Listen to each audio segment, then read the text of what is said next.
உச்சத்தை தொட்ட தங்க விலை. மீட்க முடியாத அடகு நகையை விற்பதற்கு இதுவே சரியான நேரம். இனியும் யோசிக்காதீங்க. உங்க தங்க நகைய அதிக விலைக்கு விற்க சிறந்த வழி பிரைம் கோல்ட் ஹப் 9840551787.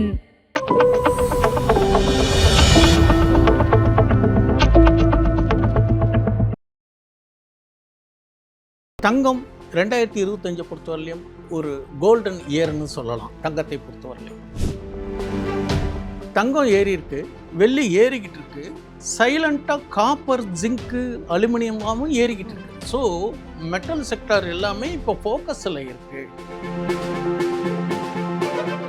இன்வெஸ்ட்மெண்ட்டுங்கிறது தங்கத்திலையும் இன்வெஸ்ட்மெண்ட் பண்ணுறது, சில்வரில் இன்வெஸ்ட்மெண்ட் பண்ணுறதை தவிர்த்து அது சம்மந்தப்பட்ட ETF, equity traded fund, mutual funds எல்லாம் இருக்குது.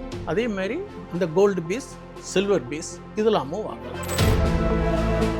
தங்கமாகட்டும் வெள்ளியாக இருக்கட்டும் இப்போ ஓவர் பாட் ரெஜிமில் இருக்குது டெக்னிக்கல் படி. அப்போ அந்த லெவலில் இருக்கிற போது ஒரு கரெக்ஷன் வந்து பவுன்ஸ் பேக் ஆகலாம்.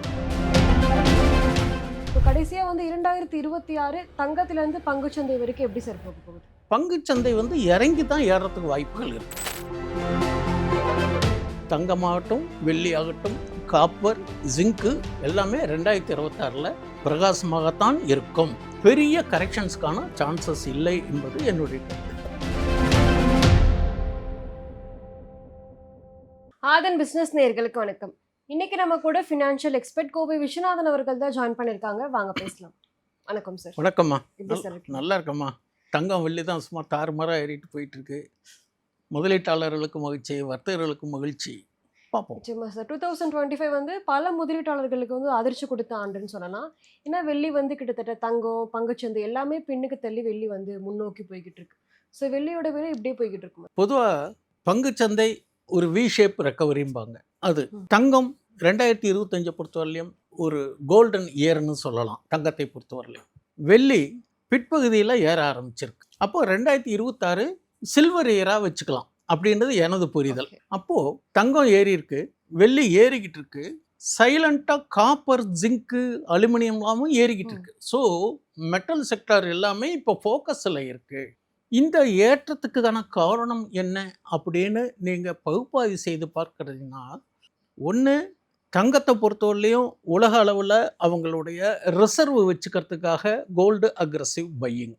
வெள்ளி ஏறுவதற்கான காரணம் சைனாவில் வெளியில் போகக்கூடிய சில்வரை ரெஸ்ட்ரிக்ட் பண்ணியிருக்காங்க. அது ஒரு ஆண்டுகள் 2 ஆண்டுகள். அடுத்தது காப்பர், அலுமினியம் எல்லா மெட்டல் செக்டாரும் ஏறுவதற்கு காரணம் ஒவ்வொரு ரீசன் என்னன்னு கேட்டிங்கன்னா இண்டஸ்ட்ரியல் ஓரியன்டாக அதனால் ஏறுறது. இப்போ இத்தனை நாளாக வெள்ளி சும்மாவே தூங்கிட்டு இருந்ததே சார். இப்போ இடையில ஒரு 2-3 மாதத்துக்கு முன்னாடி நல்ல பீக் போச்சு, ஒரு கரெக்ஷன் வந்தது. அப்போ கரெக்ஷன் வந்தபோது நாம் என்ன நினச்சோன்னா இன்னும் இறங்கிறதுக்கான வாய்ப்புகள் இருக்குது. ஆனால் அந்த இடத்துல ஒரு யூட்டர்ன் போட்டு கிளம்பிடுது. நீங்கள் முதலீடோ அல்லது வர்த்தகமோ செய்யணும் அப்படின்னு கேட்டிங்கன்னா அந்த டெக்னிக்கல் ஆஸ்பெக்டை பார்க்கணும்.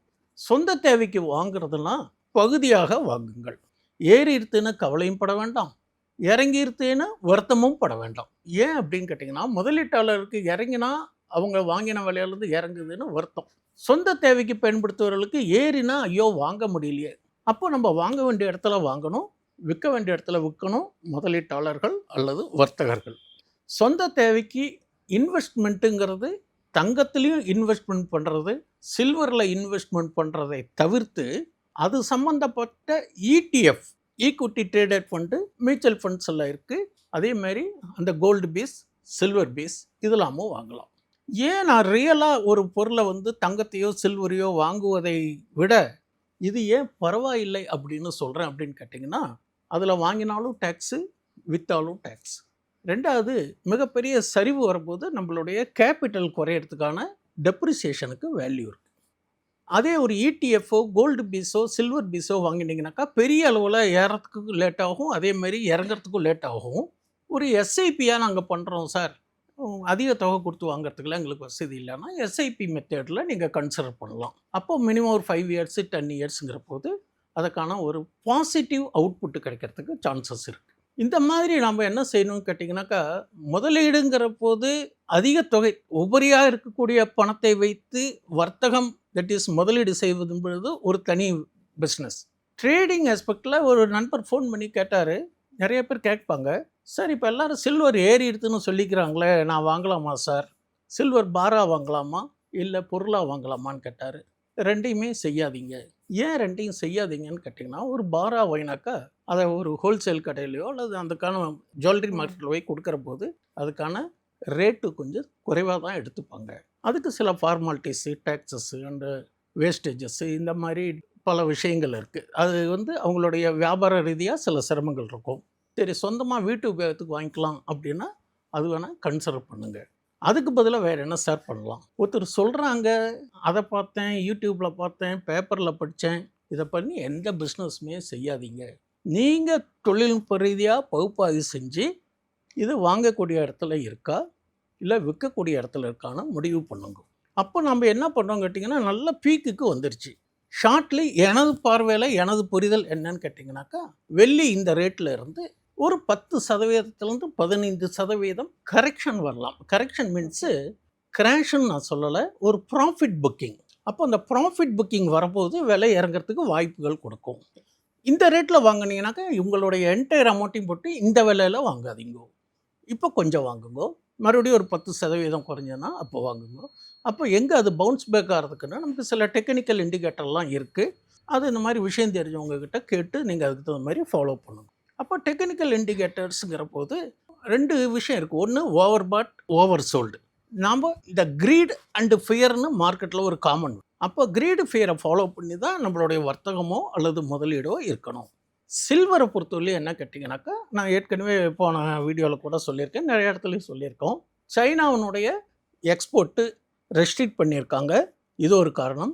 2வது நான் ஒரு செய்தி படித்தேன், சவுதி அரேபியா மாதிரி ஒரு கல்ஃப் கண்ட்ரியில் வெள்ளியை வாங்கி இருப்பு வைக்க ஆரம்பிச்சிருக்காங்க, தங்கம் மாதிரி. அப்போது அவங்க ஆரம்பித்தாங்கன்னா அவங்க ஏதோ ஒரு அடிப்படையில் அவங்களுடைய ரிசர்வுக்கு அதை வச்சுருக்காங்க. தங்கம் ஒரு கரன்சி பேசிஸ் ஹெட்ஜிங் ஃபண்டு. இதுவரையிலையும் நம்ம யாரும் சில்வர் ஒரு ஹெட்ஜிங் ஃபண்டாக வச்சுக்கல. சில்வர் ஏறதுக்கு இன்னொரு காரணம் என்னென்னு கேட்டிங்கன்னா, க்ரூட் ஆயிலை கட்டுப்படுத்தி இந்த பொல்யூஷன்ஸ் எல்லாம் அவாய்ட் பண்ணணும் அப்படிங்கிறதுக்காக ஈவி வெஹிக்கிள்ஸு, இந்த செமிகண்டக்டர் ஸ்டாக்ஸு, இது மாதிரியான விஷயங்களில் நம்மளுடைய அரசு ஊக்குவிச்சு இதில் நம்ம முக்கியத்துவம் கொடுத்து இப்போ எலக்ட்ரானிக் வெஹிக்கிள்ஸ்லாம் நிறையா வந்துருக்கு. இது சம்மந்தப்பட்ட பேட்ரிஸ் அண்ட் இதுக்கு ரா மெட்டீரியலுக்கு இப்போ சில்வரை யூஸ் பண்ண ஆரம்பிச்சிட்டாங்க. சில்வரை யூஸ் பண்ணுற போது இது இண்டஸ்ட்ரியல் ஓரியன்டாக ஒரு திங்ஸ் ஆகிடுது. தங்கம் ஒரு ஆபரண பொருளாக இருந்தது, சந்தை பொருளாக மாறிடுது. வெள்ளியும் ஒரு ஆபரண பொருளாக இருந்தது, சந்தை பொருளாக மாறிடுது. அப்போ இதுக்கு தேவைகள் வந்துடுது. இந்த ரேர் எர்த் மினரல்ஸ் அப்படின்னு சொல்கிறோம் பார்த்தீங்களா, எல்லாமே சைனாவில் தான் அதிகபட்சமானது இருக்குது. இப்போ இந்த ரேர் எர்த் மினரல்ஸ் வச்சு தான் உங்களுக்கு கிளாஸு, பேட்ரிஸ், இது மாதிரியான ப்ராடக்ட்ஸ் எல்லாம் கிரியேட் பண்ணுறதுக்கு அந்த ப்ராடக்ட்ஸை யூஸ் பண்ணுறோம். அப்போது அது பண்ணுற போது பார்த்திங்கன்னா அந்த சம்மந்தப்பட்ட மினரல் ஸ்டாக்ஸ், மெட்டல் ஸ்டாக்ஸும் சைமல்டேனியஸாக ஏறிக்கிட்டு இருக்கு. இதுதான் இப்போதைய ட்ரெண்டு. இப்போ நீங்கள் சொன்ன மாதிரி 2025 எப்படி தங்கம், வெள்ளி, மெட்டல்ஸ் இது மாதிரி எல்லாமே ஃபோக்கஸ் பண்ணாங்க. 2026 மெட்டல்ஸை ஃபோக்கஸ் பண்ணி தான் இருக்கும். இப்போ பங்குச்சந்தை எப்படி சார் போக போகுது 2026? பொதுவாகவே இந்த 2026 புத்தாண்டுக்கு நல்வாழ்த்துக்கள் சொல்கிறதோட ஒவ்வொரு வருஷம் ஜனவரியில் எப்படி, டிசம்பரில் எப்படிங்கிறதுக்கு ஒரு சின்னதாக ஒரு விளக்கம் சொல்கிறேன். ஒவ்வொரு புத்தாண்டும் ஜனவரி மாதம் நமக்கு ஒரு கற்பனைகள், கனவுகளோட தான் உருவாருது. ஆனால் டிசம்பரில் நம்ம நினச்ச மாதிரி நடக்குதா அப்படிங்கிறது அவங்கவுங்களுக்கு தான் தெரியும். அப்போ நமக்கு கிடைக்கக்கூடியது அனுபவம். ஸோ 2025 என்ன அனுபவம் கிடைச்சதோ அதை 2026 பயன்படுத்தினால் நமக்கு அது கொஞ்சம் அளவுக்கு சாதகமாக இருக்கும். அதனால் புத்தாண்டு வாழ்த்துக்கள் பிரகாசமாக இருக்கட்டும், வெள்ளியும் மின்னட்டும், தங்கமும் ஜொலிக்கட்டும், கூட காப்பரு ஜிங்க்லாமும் ஏறிக்கிட்டு இருக்கு. இதெல்லாம் எந்த தூரத்துக்கு போகுங்கிறது தெரியாது. இது ரியல் அப் ட்ரெண்டா அல்லது கமர்ஷியல் பேசிஸில் அப் ட்ரெண்டாங்கிறது இப்போ எதுவும் சொல்ல முடியாது. எனது பார்வையில் எனது புரிதல் என்னன்னு கேட்டால்னா, தங்கமாகட்டும் வெள்ளியாக இருக்கட்டும் இப்போ ஓவர் பாட் ரிஜிமில் இருக்குது டெக்னிக்கல் படி. அப்போ அந்த லெவலில் இருக்கிற போது ஒரு கரெக்ஷன் பவுன்ஸ் பேக் ஆகலாம். பட் ஓவராலாக பார்த்தீங்கன்னா தங்கமாகட்டும் வெள்ளியாகட்டும் காப்பர் ஜிங்க்கு எல்லாமே 2026 பிரகாசமாகத்தான் இருக்கும். பெரிய கரெக்ஷன்ஸ்க்கான சான்சஸ் இல்லை என்பது என்னுடைய கருத்து. ஒரு பத்திரிகை செய்தியில் படித்தேன், இந்த வேதாந்தா நிறுவன உரிமையாளர் அகர்வால்னு ஏதோ பேர் படித்தேன். அவர் என்ன சொல்கிறாருன்னு கேட்டிங்கனாக்கா, எங்களுடைய இந்த வேதாந்தா குரூப்ஸ் பார்த்திங்கனாக்கா அதில் இந்துஸ்தான் ஜிங்க், வேதாந்தா, இந்த மினரல்ஸ் தட் இஸ் எல்லாமே அவங்க வந்து மெட்டல் செக்டரில் ஃபோக்கஸ் பண்ணுறவங்க. அவங்க ஒரு கருத்து நான் படித்தேன். அதில் என்ன சொல்கிறான்னு கேட்டிங்கனாக்கா, தொலைநோக்கு பார்வையில் வெள்ளி எங்கள் இண்டஸ்ட்ரியல் ஓரியன்டாக நல்ல பிரகாசமாக இருக்கும், தேவைகள் அதிகமாக இருக்குது. அதனால் சில்வர் வந்து எங்களுக்கு ஒரு இண்டஸ்ட்ரியல் ஓரியன்டாக எங்களுடைய ப்ரொடக்ஷன் இன்க்ரீஸ் ஆகிறதுக்கான வாய்ப்புகள் தான் அதிகமாக இருக்குது. கடந்த வீடியோவில் நம்மளுடைய ஆதன் பிஸ்னஸில் நான் போன பதிவில் சொன்னேன், 2024 பங்குச்சந்தை, 2025 gold and silver, 26 silver and காப்பர்னு சொன்னேன். நிறைய நண்பர்கள் கேட்டாங்க. அதேமாரி நம்ம சொன்ன பதிவு இந்த 15 நாட்கள் முன்னாடி பதிவுக்கு அப்புறம் நான் சொன்னதுனால ஏறவோ சொன்னதுனால இறங்குறதோ கிடையாது. பட் டெக்னிக்கல் ஃபேக்டர் ஒரு கணிப்பு தானே தவிர எல்லாமே ஒரு ப்ரெடிக்ஷன் தான். அப்போ நாட் ஏ டெசிஷன். அப்போ கணிசமாக கிட்டத்தட்ட பார்த்தீங்கன்னா இந்துஸ்தான் ஜிங்க்லாம் 100 ரூபாய் ஏறி இருக்கு ஒரு ஸ்டாக். அதேமாரி இந்த நால்கோன்னு இருந்தது நேஷனல் அலுமினியம் கம்பெனி, இந்த ஸ்டாக்ஸ் எல்லாம் ஏறி இருக்கு. மெட்டல் ஸ்டாக்ஸு 2026 ஃபோக்கஸ் பண்ணுறதுக்கான ஒரு வாய்ப்புகள். இப்போ நீங்கள் சொன்ன மாதிரி மெட்டல்ஸ் வந்து ஃபோக்கஸ் பண்ணுவோம். ஸோ 2025 எப்படி தங்க வெள்ளி விலை எல்லாமே ஏறிச்சோ அதே மாதிரி தான் 2026லையுமே இரண்டோட விலையுமே ஏறப்போகுது. ஸோ பங்குச்சந்தை வந்து இந்த வருஷம் பெருசாக ரிட்டர்ன்ஸ் கொடுக்கல, இதே மாதிரி தான் அடுத்த வருஷம் இருக்குமா சார்? பங்குச்சந்தைக்கு 2-3 விஷயங்களை நம்ம பார்க்கணும். ஒரு சில வல்லுநர்கள் 27,000க்கு தாண்டறதுக்கான வாய்ப்புகள். ஆனால் எப்போ இப்போ ஜனவரியிலேயே போகுங்கிறது இல்லை. அவங்களுடைய கணிப்புகள் என்னன்னு கேட்டிங்கனாக்கா, இருக்கிற அந்த ட்ரெண்ட் லைன், சில இந்த இண்டிகேட்டர்ஸ் ஃபோக்கஸ், அந்த ஓவர் பாட் ஓவர் சோல்டு, அவங்க ஒரு கண்ணோட்டத்தில் சொல்கிறாங்க. நானும் பார்த்துருக்கேன். ஒவ்வொருத்தரும் ஒவ்வொரு கருத்துக்களை சொல்கிறாங்க. இப்போ நான் சொல்கிற கருத்துனா என்னுடைய ப்ரெடிக்ஷன் தானே தவிர நாட் எ டெசிஷன். இதை முழுமையாக நம்பி எந்த ஒரு அறிவிப்பையும் நம்பி நம்ம முழுமையாக எந்த வித வர்த்தகமாக முதலீடம் செய்வது ஆரோக்கியமானது இல்லை. நாம் தொழில்நுட்ப ரீதியாகவும் உங்களுடைய ஃபினான்ஷியல் அட்வைஸ் கேட்டுட்டு முடிவு எடுக்கிறது என்பது உங்களுடைய கேபிட்டலை பாதுகாக்கிறதுக்கு ஒரு வழி. இருந்தாலும் நம்ம கருத்துக்களை நீங்கள் கேட்டதுனால சொல்கிறேன். பங்குச்சந்தை வந்து இறங்கி தான் ஏறுறதுக்கு வாய்ப்புகள் இருக்குது. என்னுடைய பார்வையில் என்ன கேட்டிங்கன்னா, ஒரு கேப் டவுன் இருக்குது ஒரு இடத்துல. 25,600 டு 25,700க்குள்ள இந்த கேப் ஃபில் பண்ணியே ஆகணும். அது எப்படி ஃபில் பண்ணி அந்த கண்டினியூட்டி முடிஞ்சு மறுபடியும் பவுன்ஸ் பேக் ஆகிறபோது இந்த மல்டி இயரை பிரேக் பண்ணாலத்துக்கு வாய்ப்புகள் இருக்குது.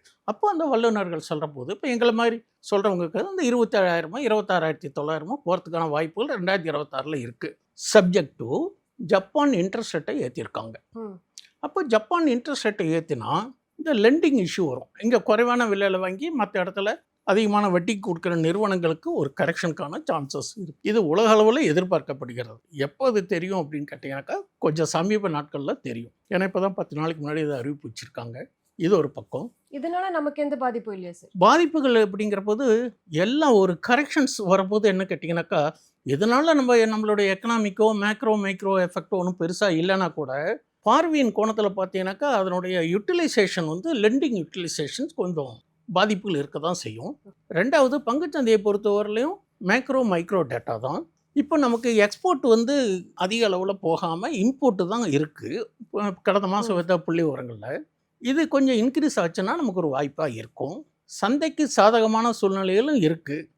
இந்த மாதிரி அதேமாரி ஒரு செய்தி படித்து ஜெர்மனியில் கூட ஏதோ பொருளாதார சரிவுகளுக்கான வாய்ப்புகள் இருக்குது. இதெல்லாம் நம்ம அந்த நாட்டு விஷயங்கள்னு நம்ம நினச்சி மேலோட்டமாக விட முடியாது. உலகில் எல்லாத்துக்குமே ஏதோ ஒரு வகையில் நம்ம டைப் இருக்குது.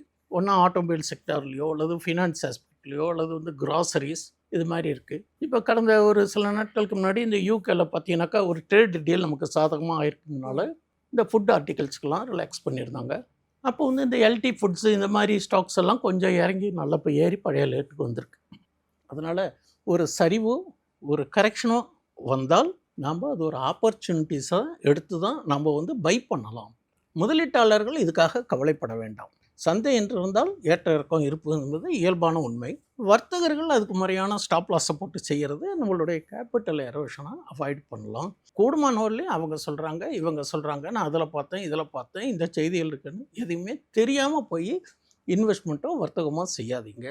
அப்படி நீங்கள் இன்வெஸ்ட்மெண்ட் பண்ணணுன்னா நம்ம ரியல் சில்வர் வாங்க முடியல, ரியல் கோல்டு வாங்க முடியல அப்படின்னு சொன்னீங்கன்னாக்கா நம்ம இடிஎஃப் அல்லது பீஸு அப்போது ஆவரேஜ் ஆகிடும். பங்குச்சந்தையை பொறுத்தவரையிலையும் பார்த்தீங்கன்னா எனக்கு தெரிஞ்சு நான் 2000 இந்த சந்தையை பார்த்துட்ருக்கேன். ஒரு 6 தரம் இறங்கியிருக்கு. ஹியூஜ் கிராஷ் எல்லாம் பார்த்துருக்கேன். 2008 2011 இந்த கோவிட் பீரியடு இந்த மாதிரி டயத்தெல்லாம் பார்த்தீங்கன்னாக்கா நிறையா சரிவுகளை செஞ்சு ஒவ்வொரு சரிவும் முடிஞ்சு திருப்பி புதிய உச்சம்தான் போயிருக்கு. அப்போது அந்த கண்ணோட்டத்தில் பார்த்தீங்கன்னா இப்போ 25,500 600 வந்துட்டாலும் திரும்புற போது புதிய உச்சத்துக்கு தான் போகிறதுக்கான வாய்ப்புகள் இருக்குங்கிறது என்னுடைய கருத்து. நம்மளுடைய பொருளாதாரமும் நல்லா இருக்கு, எல்லா மைக்ரோ டேட்டாவும் நல்லா தான் இருக்குங்கிறது என்னுடைய தனிப்பட்ட ஒரு புரிதல். இப்போ கடைசியா வந்து 2026 தங்கத்திலேருந்து பங்குச்சந்தை வரைக்கும் எப்படி சார் போக போகுது? ஓவராலாக பார்க்குற போது பங்குச்சந்தை 2025 ஒரு வி ஷேப் ரெக்கவரி. இப்போ சந்தை வந்து இப்போ நமக்கு வரக்கூடிய காலாண்டு முடிவுகள், 2வது பிப்ரவரி முதல் வாரத்தில் பட்ஜெட் இப்போவே பாருங்கள். பட்ஜெட்டில் எதிர்பார்ப்புகள் அப்படின்னு நினச்சிட்டு ரயில்வே செக்டார் கிட்ட இந்த 4 நாளாக பார்த்தீங்கன்னாக்கா ஒரு 4% 5% ஏறிக்கிட்டு இருக்கு. இது எவ்வளோ தூரம் ஏறும்னு தெரியாது. பட்ஜெட் வரலையும் எதிர்பார்ப்புகளுக்காக ஏறுறது. மறுபடியும் அப்படியே ஒரு 6-7 மாதமாக தூங்கிட்டே இருந்தது அந்த பங்குகள். இப்போ யாராவது ஏற்கனவே ஹையரில் வாங்கி வச்சுருந்தால் ரயில்வே துறை பங்குகளை கவனிக்கலாம். அதே மாதிரி டிஃபென்ஸ் ஸ்டாக்குகளும் நல்ல ஓரளவுக்கு முன்னேற்றத்துக்கு, ஏன்னா எல்லாமே ஒரு எதிர்பார்ப்புகளில் எக்ஸ்பெக்டேஷனில் ஏறிக்கிட்டு இருக்குது. பட் இண்டெக்ஸ் எப்படி இருந்தாலும் ஸ்டாக்குக்கு தனித்துவம் இருக்குது, செய்திகள் இருக்குது. இந்த அடிப்படையில் தான் அது ஏற்ற இறக்கத்தை தீர்மானிக்குமே தவிர இண்டெக்ஸ் மட்டும் எல்லாத்தையுமே பாசிட்டிவாகவும் எல்லாத்தையும் நெகட்டிவாகவும் கொண்டு வந்து போகிறதுக்கு வாய்ப்புகள் இல்லை. ஏன்னு கேட்டிங்கனாக்கா அந்நிய முதலீட்டாளர்கள் இப்போ விற்கலை, கடந்த 4-5 ஆண்டுகளாகவே விற்றுக்கிட்டு தான் இருக்காங்க. இருந்தாலும் நம்ம சந்தை வந்து அவங்க விற்றுக்கிட்டே போயிருக்கிறது 21,000 வந்திருக்கணுமா இல்லையா?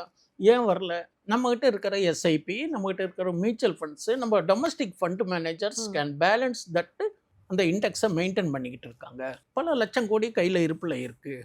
இப்போ வங்கியினுடைய வட்டி விகிதம் குறைச்சதுனால ஆல்டர்னேட்டிவ் என்ன பண்ணுவாங்க? ஒன்றா மியூச்சுவல் ஃபண்ட்ஸு, விஷயம் தெரிஞ்சவங்க ஸ்டாக் மார்க்கெட், ஸ்டாக் இன்வெஸ்ட்மெண்ட்டு, இல்லை கமாடிட்டி மார்க்கெட் வருங்கிறதுனாக்கா இந்த தங்கம் வெள்ளி ஏறினதுக்கு இது கூட ஒரு காரணமாக இருக்கலாம்னு இப்போ தான் எனக்கு ஞாபகம் வருது. அப்போ இன்வெஸ்ட்மெண்ட் ஓரியன்டாக பையிங், அக்ரஸிவ் பையிங் வரும்போது டிமாண்ட் இருக்கிற போது ஏறுறது. அதனால் எல்லாமே நம்ம வந்து demand supply, price action, price correction, time correction, இது தெரிந்தால் எந்த வர்த்தகமும் எந்த முதலீடும் ஆரோக்கியமாக செய்கிறதுக்கு சந்தை வாய்ப்பு கொடுக்கிறது.